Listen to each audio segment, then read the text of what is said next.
Listen to this programme or any recent programme again, just log on to the website. There you can also find a daily podcast. Now, I went to Kew Gardens, southwest London, early yesterday morning, rather different from the usual central London Broadcasting House experience. When I arrived, I was driven in a buggy through the spring sun, the glorious manicured landscape, past the manure heaps, to a quarry, a wood quarry, the home for the next 6 months of the sculptor David Nash. Nash is one of the 60s generation, Richard Long another, who went back to nature and brought that nature back into the gallery with him. Richard Long did it in the form of walks and stones. David Nash through the use of wood as his primary material.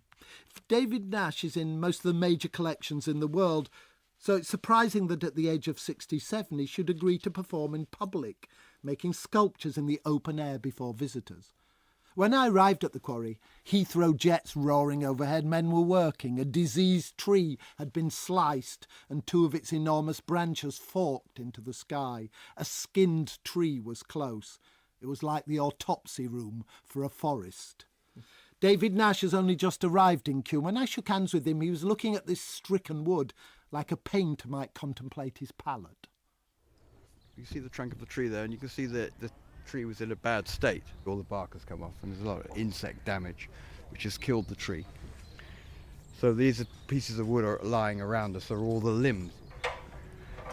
Is the kind of fragility, the temporariness of this wood, is that part of its attraction to you? On the one hand, I'm going to make work which isn't lasting, but part of this project here is theatrical. It's for show, it's theatre.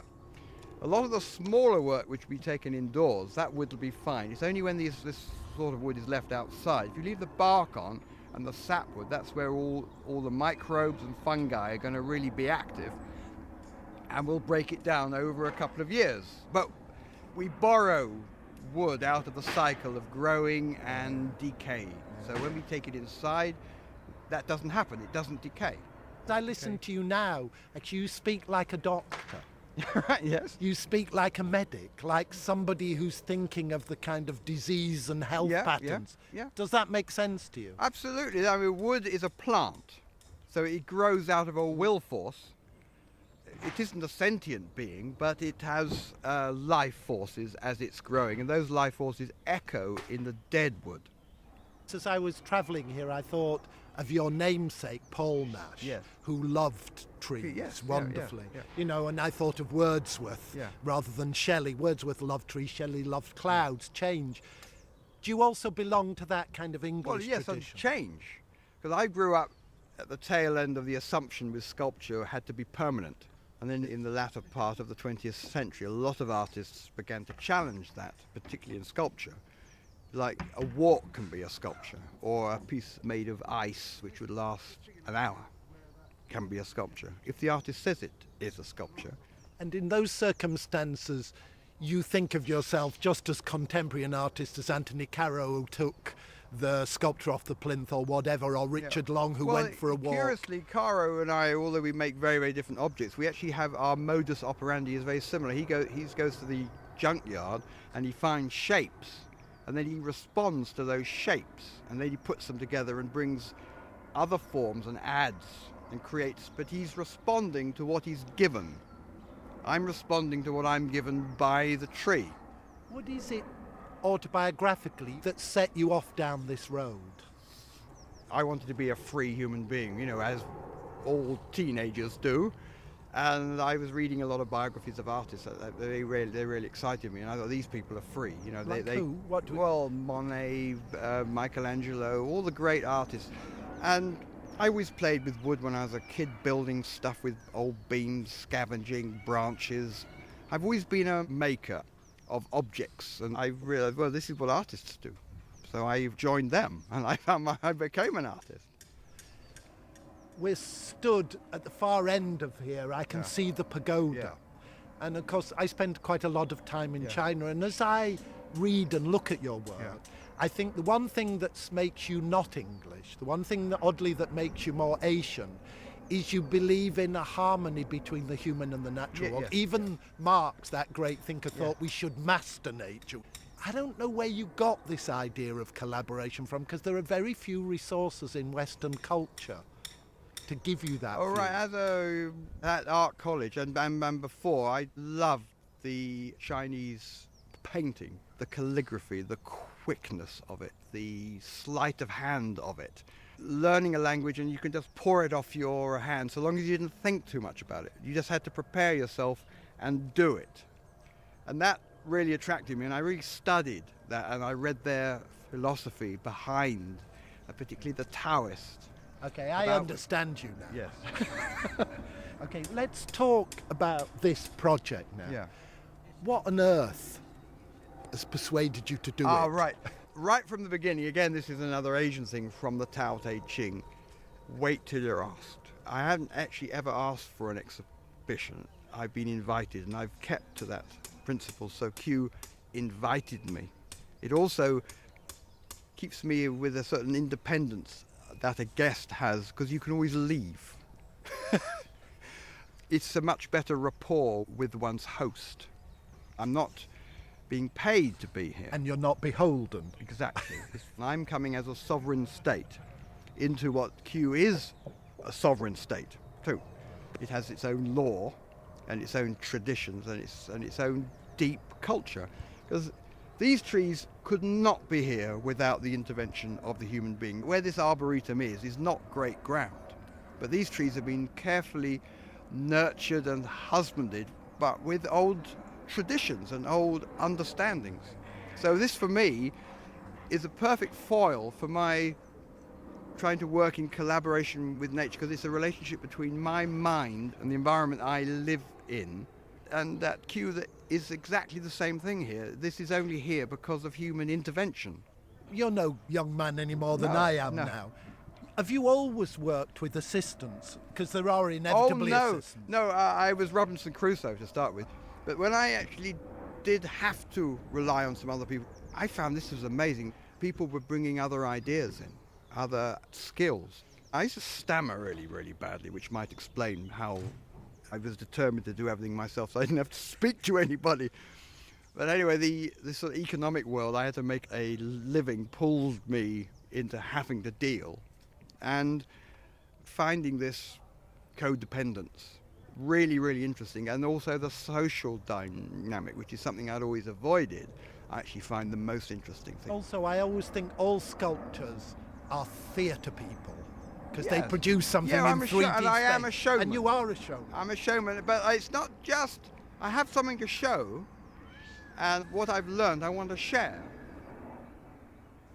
Does that make you vulnerable? When I've got my helmet on and my sword, I am oblivious to anyone. But I kind of like people.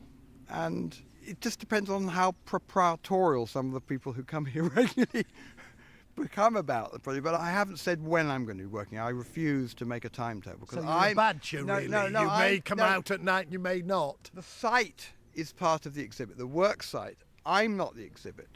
I'm just keeping it fresh and getting new things happening. I'm writing the script. Some of the work will be done very early in the morning when there isn't anyone around, but it's weather dependent, and also on sort of help that I need and when they can come. But we could have done all this before the show opened, but then it would be missed. But it couldn't have been done without people seeing, because it's in the middle of Kew Gardens. And of course, through this interview we've heard the roar of the aeroplanes. Yeah. Do you like that roar? Does it tell you that the industrialised world is with us? It doesn't bother me. I mean, I'm so full of my own head, but I'm amazed at how many there are of them and how many different shapes. Now, you haven't been pious so far, so I don't want you to start being pious now. What are you going to get out of this next year? I mean, the visitors, I can see what they will get. Yeah. I'm living at Kew for 6 months with my wife, and we've got my son and his family here at the moment. The science research here is what really interests me, and I've never looked down a microscope at the cells of wood, and there are people here who can give me answers to a lot of questions. They've got a great, what they call an economic botany collection. These are plant artifacts from all over the world, ropes, dyes. They've got a great big chunk of indigo in this collection. So I'm going in there. And also for me to see my work in among plants, in among tropical plants in the temperate house. There's a lot of work in Kew. It's a kind of hive of intellectual, physical, all that kind of activity. And one of the things I've always thought about your work is it's laborious. It's about labour. It's, you know, and I noticed that you work out of a chapel in North Wales. Of course, that heart of Calvinism, which believes absolutely in work. I mean, is there an element of that in you, that it's a kind of ethical thing to work? I've always been a physical maker. I think physically. When I have a piece of wood, I'm relating to its physicality, and I'm just a natural doer. The press release speaks of prolific. There are many other descriptions of you, but prolific is certainly one of them. Yeah, well, I am quick because I am by nature a sprinter. I hate long distance running. I admire people who can do it, but God, I don't want to do that. And you need to be a long distance runner mentality to carve stone. I'm a wood person. I can work quickly. Now I know what I'm doing. I can work really quickly. I mean, Coleman Hawkins, the great jazz saxophonist, was once asked why he only played tenor saxophone. He said he was about 80 at the time, because I haven't worked out how to do it yet. Is there something of that by your fidelity, loyalty to wood? I have moved into bronze and cast iron recently because I'd like to have some legacy of works for outside. Oak will last 100 years outside if you carve it in the right way so no water lingers around. So there are viable long-term oak sculptures I've made for outside, but the cast iron really interests me. This rusting is fantastic. You like change and decay, don't Yeah, you? everything does. That's how it is. So let's go with it. Don't fight it. Because most outdoor sculptures are trying to resist the elements. I want to work with the elements, so I embrace change. The woods decay and fall, the woods decay and fall, said Tennyson.